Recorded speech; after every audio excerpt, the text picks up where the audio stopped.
خداوند آپ کے ساتھ ہو۔ خداوند یسوع مسیح کی انجیل بامطابق مقدس یوحنا۔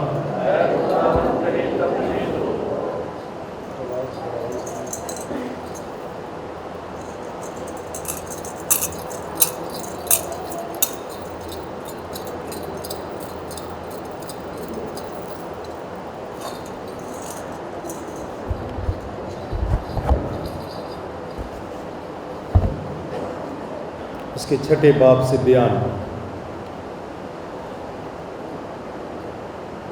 ایک دن یسوع نے کفرنہوم میں تعلیم دیتے ہوئے عبادت خانے میں ایسی باتیں کہیں کہ اس کے شاگردوں میں سے بہت سے سن کر کہنے لگے کہ یہ کلام سخت ہے، اسے کون سن سکتا ہے؟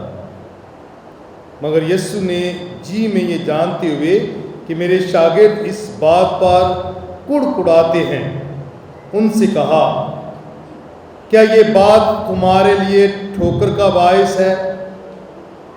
اگر تم ابن انسان کو اوپر جاتے دیکھو گے جہاں وہ پہلے تھا تو پھر کیا کہو گے؟ زندہ کرنے والی تو روح ہے، جس سے کچھ فائدہ نہیں۔ جو باتیں میں نے تم سے کہیں وہ روح ہے اور زندگی بھی ہے، مگر تم میں سے بعض ایسے ہیں جو ایمان نہیں لاتے۔ کیونکہ یسوع شروع سے جانتا تھا کہ وہ جو ایمان نہیں لاتے کون ہے اور کون اسے پکڑوائے گا۔ پھر اس نے کہا کہ اس لیے میں نے تم سے کہا ہے کہ کوئی میرے پاس نہیں آ سکتا جب تک باپ کی طرف سے اسے دیا نہ گیا ہو۔ اس کے بعد اس کے بہت سے شاگرد پھر گئے اور آئندہ اس کے ساتھ نہ رہے۔ تب یسوع نے ان 12 سے کہا کہ کیا تم بھی چلے جانا چاہتے ہو؟ شمعون پطرس نے اسے جواب دیا کہ اے خداوند، ہم کس کے پاس جائیں؟ ہمیشہ کی زندگی کی باتیں تو تیرے ہی پاس ہے، اور ہم تو ایمان لائے ہیں اور جان گئے ہیں کہ تو خدا کا قدوس تو ہی ہے۔ انجیل مقدس کی وسیلہ سے ہم سب کی خطائیں معاف کی جائیں۔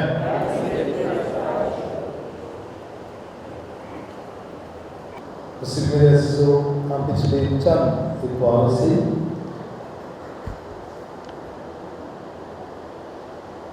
مقدس یوحنا کی انجیل میں سے سن رہے ہیں۔ اگرچہ کہ ہم نے پچھلے اتوار عروج مریم یعنی کہ مقدسہ مریم کے آسمان پر اٹھائے جانے کی عید منائی اور اس میں الاستقبال کا تجربہ جو اس کا قدس کے ساتھ تھا اس پر غور و خوض کیا، اور وہ روح سے معمول ہو کر مریم کو کہتی ہے کہ تو عورتوں میں مبارک ہے، تیرے بدن کا پھل مبارک ہے، اور مبارک ہے وہ جو ایمان لائے۔ روح القدس جو ہے یہ ہماری رہنمائی کرتا ہے۔ مقدس یوحنا کے مطابق انجیل جو ہے اسے پاک یوکرست کی انجیل بھی کہتے ہیں، کیونکہ یہ یوکرست کے متعلق مستند تعلیم پیش کرتی ہے، خاص طور پر 6 باب جس پر ہم غور و خوض کرتے ہیں۔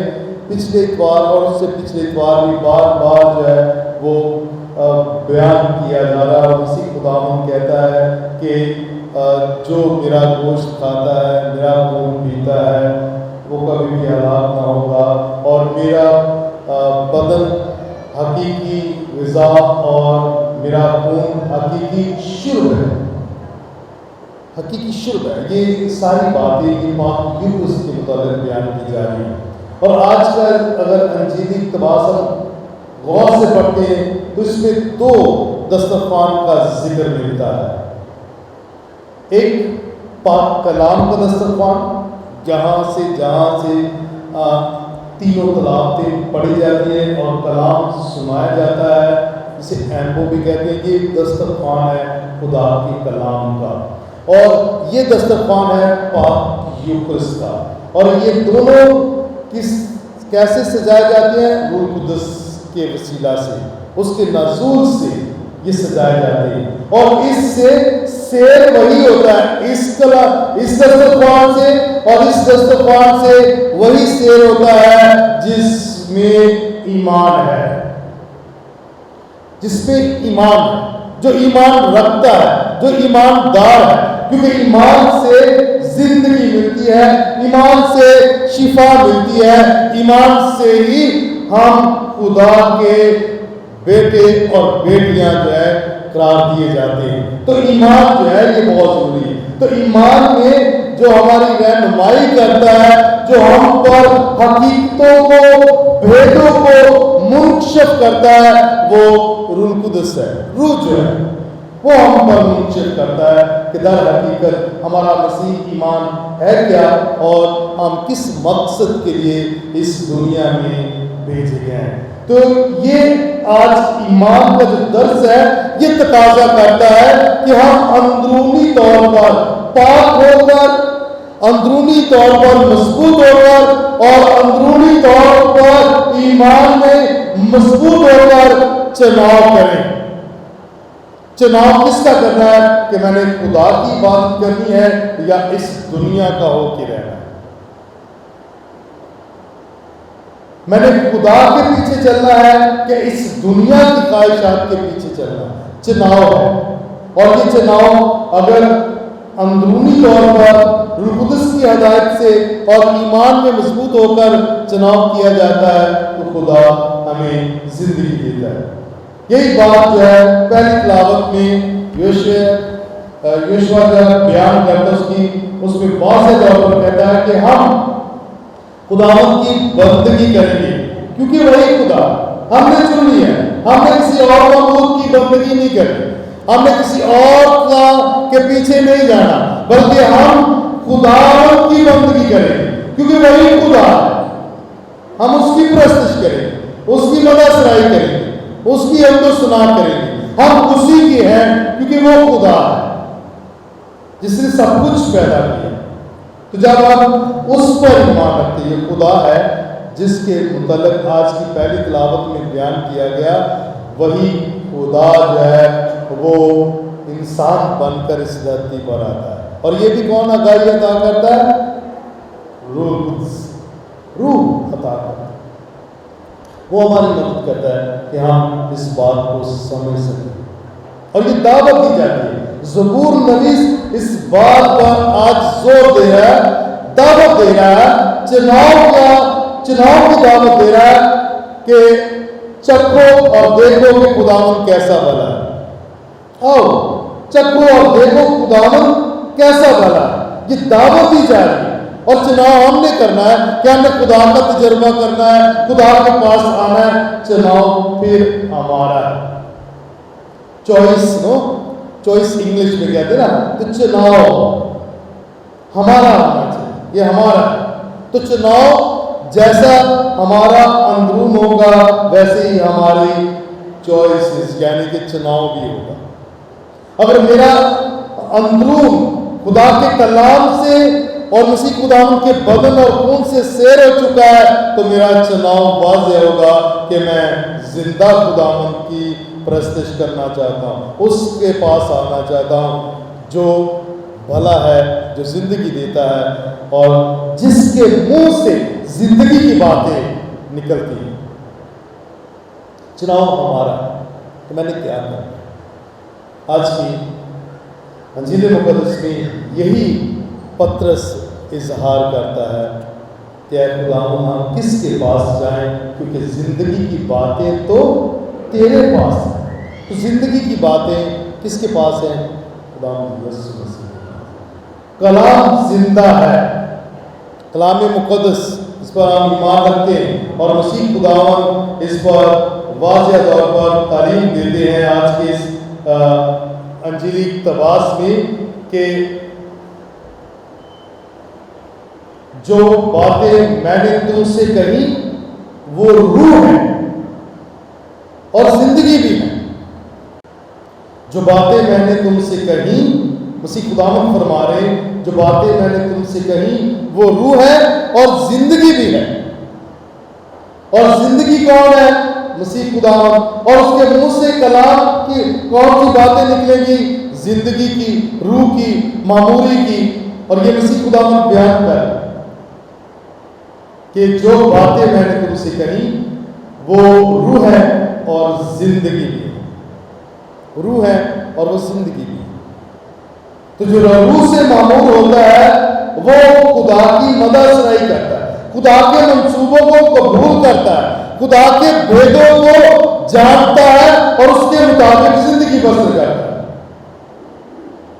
جو روح القدس ہے، جو روح جو کلام کو سمجھ جاتا ہے، تو خدا کے منصوبوں کو قبول کرنا ہے. اور خدا کا منصوبہ نجات کیا تھا کہ اس نے مریم کو چنا، اس نے یوسف کو چنا، جس کا ہم سال منا رہے ہیں. رواں سال جو ہے مقدس یوسف کا ہے. یہ چنا ہوا وسیلہ کس کا ہے؟ خدا کا. یہ منصوبہ نجات میں اپنا جو ہے کلیدی کردار ادا کرتے ہیں مقدسہ مریم اور مقدس یوسف اور خداوند یسوع مسیح جو ہمارا نجات دہندہ ہے، جو اس دنیا میں آیا. تو یہ منصوبے، تو اگر ہم روح سے معمور ہیں تو ہم اس کے منصوبوں کو قبول کریں گے. جیسے مثال لے لیتے ہیں، پچھلے اتوار کی انجیل مقدس میں جو ہی مریم کا سلام الزواج کے کان میں پڑا تو بچہ خوشی سے اچھل پڑا اور وہ روح القدس سے بھر گئے. اور اس نے روح القدس سے معمور ہو کر بھر کر کیا کہا تھا کہ تو عورتوں میں مبارک ہے، تیرے بطن کا پھل مبارک ہے، اور مبارک ہے وہ جو ایمان لائے، جو روح سے بھرا ہوا ہو، جو روح سے معمور ہو. میں نے کہا وہ خدا کے منصوبہ نجات پر ایمان رکھتا ہے اور ان افراد پر بھی ایمان رکھتا ہے اور ان کی عقیدت کرتا ہے، احترام کرتا ہے جنہوں نے منصوبہ نجات کی تکمیل کے لیے کلیدی کردار ادا کیا، مستند کردار ادا کیا، تاکہ خدا کا کلام، خدا کے کا پھیلاؤ جو ہے، اس کی انجیل کا پھیلاؤ اور اس کی بادشاہ جو ہے اس دنیا میں قائم ہوتی رہے. اس لیے خداوند یسوع مسیح فرماتے کہ میری باتیں روح ہیں اور زندگی بھی. اور اسی بات کا تجربہ کرتے ہوئے اس پر ایمان لے آئے کہ 12 رسول اور ان سب کی نمائندگی کرتے ہوئے پترس جو ہے وہ بول اٹھتا ہے کہ اے خداوند ہم کس کے پاس جائیں؟ ہمیشہ کی زندگی کی باتیں تیرے ہی پاس ہیں، اسی کے پاس ہے زندگی کی باتیں. اور ہم تو ایمان لائے ہیں اور جان گئے ہیں، ایمان بھی لائے ہیں اور جان گئے ہیں کہ خدا کا قدوس تو ہی ہے، خدا کا بیٹا تو ہی ہے، ہمارا نجات دہندہ تو ہی ہے، جو مسیح آنے والا ہے تو ہی ہے. تو ہمیں زندگی دیتا ہے کلام کے ذریعے سے اور اپنے بدن اور خون کے ذریعے سے. ہم تو اب تیقن سے جان گئے ہیں، حقیقی طور پر جان گئے اور ہم اس پر ایمان لے آئے، وہ اسے چھوڑ کر نہیں جاتے. بہت سارے لوگ خداوند یسوع مسیح کے کلام کو سن کر کہتے ہیں کہ یہ کلام بہت سخت ہے، یہ کلام بہت سخت ہے، اور وہ اس پر ایمان نہیں لاتے اور کڑکڑاتے ہوئے چلے جاتے، کڑکڑاتے ہوئے چلے جاتے. اور ہمارا ایمان ہمیں کیا کہتا ہے؟ یسوع ہمیں کیا سکھاتا ہے؟ یہ اس کے منہ کی باتیں کیا ہیں؟ روح ہیں اور زندگی بھی. وہ کیا کہتا ہے کہ جو کوئی میرا پیرو ہونا چاہے خود انکار کرے، اپنی صلیب اٹھائے اور میرے پیچھے ہو لے. یہ ہے، چاہے جتنی بھی سختیاں کیوں نہ آ جائیں، کتنی کیوں پریشانیاں کیوں نہ آئیں، ہمیں اپنے ایمان میں ثابت قدم رہنے کی ضرورت ہے. کیونکہ مسیح خدا نے خود کہا ہے کہ جان دینے تک وفادار ہے تو میں تجھے زندگی کا تاج دوں گا. کوئی بھی پریشانی کیوں نہ آ جائے، کوئی دکھ کیوں نہ آ جائے، ہمیں ثابت قدم رہنا ہوگا، ہمیں اپنے ایمان میں ثابت قدم رہنا ہوگا، ہمیں ایمان رکھنا ہوگا جو بچپن سے ہمارے آباء و اجداد نے ہم میں منتقل کیا ہے، اس پر قائم رہنا ہوگا، نہ کہ چھوٹی چھوٹی باتیں سن کر اپنے ایمان میں ڈگمگانا ہے، گھبرا کر چھوڑ کے چلے نہیں جانا، بلکہ اپنے ایمان میں ثابت قدم رہنا ہے، کیونکہ خدا کا کلام زندگی ہے اور زندگی ہمیں ایمان سے ملی۔ اس لیے مسیح خداوند میرے عزیزو پولس رسول بیان کرتا ہے کہ ایمان سننے سے پیدا ہوتا ہے اور سننا خدا کے کلام سے، اور خدا کا کلام کیا ہے؟ خدا کے منہ کی باتیں۔ خدا کا کلام کیا ہے؟ مسیح خداوند کے منہ کی باتیں، جس کا آج وہ برگلا اظہار کرتا ہے کہ میری باتیں جو ہے وہ روح ہے اور زندگی بھی ہے۔ اگر آپ ایمان رکھتے ہو تو یہ روح جو ہے میری باتیں تم میں قائم رہیں گی اور تم زندگی پاؤ گی۔ جو مجھ میں قائم رہنا چاہتا ہے اس میں پیوست رہنے کے لیے اس کے احکامات پر عمل کرنے کی ضرورت ہے۔ کیونکہ مسیح خداوند یہی کہتے ہیں کہ جو کہتا ہے خداوند میں تمہیں پیار کرتا ہوں، میرے حکموں پر عمل نہیں کرتا، وہ جھوٹا ہے، اور جو میرے حکموں پر عمل کرتا ہے وہ مجھے پیار کرتا ہے، جو مجھے پیار کرتا ہے وہ اپنے ہمسائے کو بھی پیار کرتا ہے۔ یہ سارے احکامات، یہ ساری اس کے منہ کی باتیں آج ہم سے تقاضا کرتی ہیں کہ ہم اپنے ایمان میں ثابت قدم ہوں، خدا کے کلام کو زیادہ سے زیادہ پڑھیں، اپنے گھروں میں اس کی تلاوت کریں، یہاں بھی آئے، گرجا گھر میں بھی آ کر دھیان و گیان کریں، غور و خوض کریں، کیونکہ یہ زندگی ہے، یہ زندگی کی باتیں ہیں، یہ زندہ کلام ہے جس پر ہمیں عمل کرنے کی ضرورت ہے۔ اور زندہ کلام سننے کے بعد ہم اپنے ایمان کا اقرار کرتے ہیں۔ جب ہم اپنے ایمان کا اقرار کرتے ہیں تب جا کر ہم اپنی مناجات خدا کے حضور پیش کریں گے۔ تو خدا کا کلام سننا ہے اور اس پر ایمان رکھنا ہے، اور پھر جا کر اس کے حضور اپنی التجائیں پیش کرنی ہے، اور مسیح خداوند کے بدن اور خون سے سیر ہونا ہے، کیونکہ اگر ہم مسیح میں قائم رہنا چاہتے ہیں تو اس کا واحد ایک ہی ذریعہ ہے، وہ ہے پاک یوکرس۔ جیسے مسیح خداوند نے کہا ہے کہ جو میرا بدن کھاتا اور میرا خون پیتا ہے وہ مجھ میں اور میں ان میں قائم رہتا ہوں۔ تو یہ دونوں دسترخوان آج ہمیں دعوت دیتے ہیں کہ ہم اپنے ایمان میں ثابت قدم ہو کر کلام کو سنیں اور پھر پاک یوکرس میں شامل ہوں، تاکہ ہم ہمیشہ کی زندگی کے وارث کریں۔ ایمان کے ساتھ آج اپنی عبادت کو جاری رکھیں۔